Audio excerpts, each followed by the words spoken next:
নমস্কার বন্ধুরা, খাদ্য কাহিনীতে সবাইকে স্বাগত। আজ আমি বানাচ্ছি চিকেন স্যুপ। প্রথমে কড়াতে বাটার দিলাম, তারপরে তেজপাতা গোলমরিচ দিয়ে চিকেনটাকে ভেজে নেব।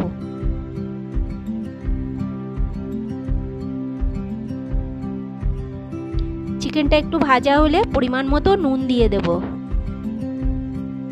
তারপর 1 কাপ জল দিয়ে চিকেনটাকে ভালো করে সেদ্ধ করে নেব।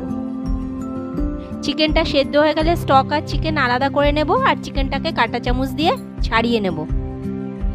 এরপর কড়াতে বাটার দিয়ে কর্নটাকে ভেজে নেব।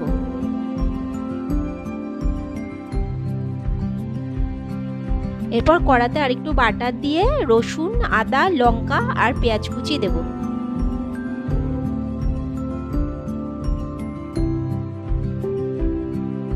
এবার পেঁয়াজটা একটু ভাজা ভাজা হয়ে গেলে ব্রোকলি, গাজর, বিনস আর বাঁধাকপি দিয়ে দেব।